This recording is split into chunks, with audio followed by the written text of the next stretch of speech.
Hi AP. YCP అధ్యక్షుడు జగన్మోహన్ రెడ్డి సార్వత్రిక ఎన్నికల యుద్ధంలో ఘోర పరాజయం తర్వాత మరో యుద్ధానికి సిద్ధం కావాలంటూ కార్యకర్తలకు పిలుపునిచ్చారు. మంచిదే కదా, వాళ్ళ పార్టీని బలోపేతం చేసుకునే పనిలో ఉన్నారు అనుకోవచ్చు కదా. దీనిలో తప్పేంటి? ఎలక్షన్ ఉంటేనే కార్యకర్తలతో మాట్లాడాలా? మళ్లీ శాసనసభ ఎన్నికలకు 4.5 ఏళ్ల సమయం ఉంది. స్థానిక సంస్థల ఎన్నికలకు సైతం దాదాపు మరో ఏడాది సమయం ఉంది. ప్రస్తుతం ఎన్నికల సమయం కాకపోయినా ప్రభుత్వంపై యుద్ధానికి సిద్ధం కావాలని పిలుపునిచ్చారు. వైసీపీ అనుబంధ సంఘాల నాయకుల సమావేశంలో కార్యకర్తల్లో ఉత్సాహం నింపేందుకు స్థానిక సంస్థల ఎన్నికలను దృష్టిలో పెట్టుకుని జగన్ ఈ వ్యాఖ్యలు చేసి ఉండొచ్చు. అదే సమయంలో రాష్ట్రంలో కూటమి ప్రభుత్వం ఏర్పడి 6 నెలలు కూడా కాలేదు. 6 నెలలు కాలేదని విమర్శించకూడదు అని ఎక్కడా లేదు కదా. ప్రతి ఒక్కరికి వాళ్ళ సొంత ఆలోచనలు ఉంటాయి. ఒకరికి రైట్ అనిపించేది ఇంకొకరికి రాంగ్ అనిపిస్తుంది. అందరికీ ఒకేలాగా అనిపించాలని లేదు కదా. ఈలోపే ప్రభుత్వం పూర్తిగా విఫలమైందని, ప్రజల విశ్వాసం కోల్పోయిందని చెప్పుకొచ్చారు. వాస్తవానికి ఓ ప్రభుత్వం ఏర్పడిన తర్వాత ఆ ప్రభుత్వానికి కనీసం ఏడాది సమయం ఇవ్వాల్సి ఉంటుంది. ఆ తర్వాత ప్రభుత్వం ప్రజల ఆంక్షల ప్రకారం నడుచుకోకపోతే ప్రశ్నించాల్సిన బాధ్యత విపక్షాలపై ఉంటుంది. ఈలోపు ప్రభుత్వం సక్రమంగా పనిచేయకపోతే నిలదీయాల్సిన బాధ్యత విపక్షాలదే అవుతుంది.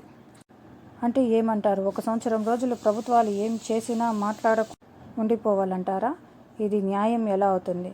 విమర్శించే వాళ్ళు, నోరు తెరిచి అడిగేవాళ్ళు లేకపోతే ప్రభుత్వాలకు సోమరితనం వస్తుంది.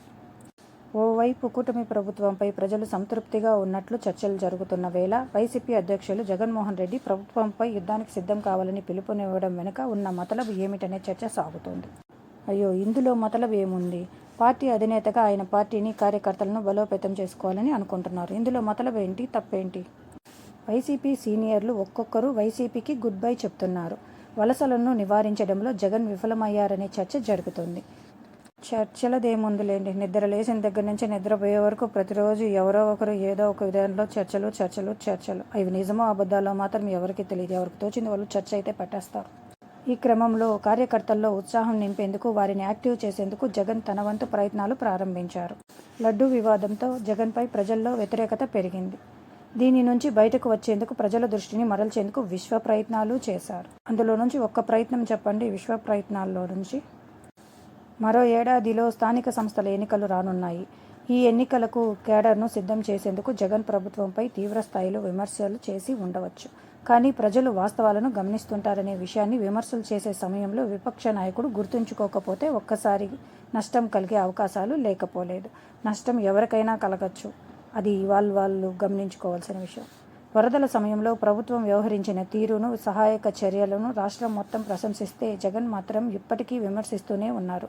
అసత్య ఆరోపణలు చేయడం ద్వారా జగన్ తన ఇమేజ్ను మరింత దిగజార్చుకుంటున్నారనే చర్చ జరుగుతుంది.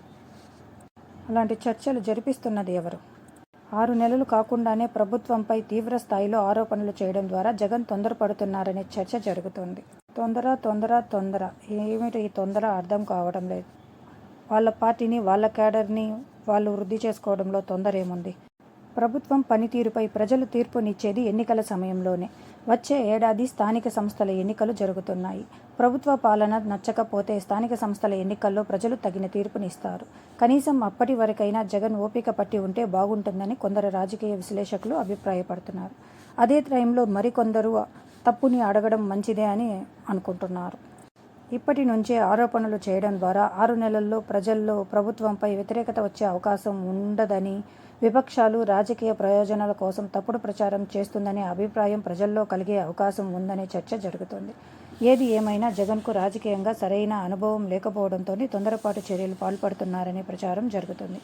ఈ క్రమంలో రానున్న రోజుల్లో జగన్ యాక్షన్ ప్లాన్ ఎలా ఉంటుందని వేచి చూడాలి. ఎర్రజెండా మీడియా. Thank you.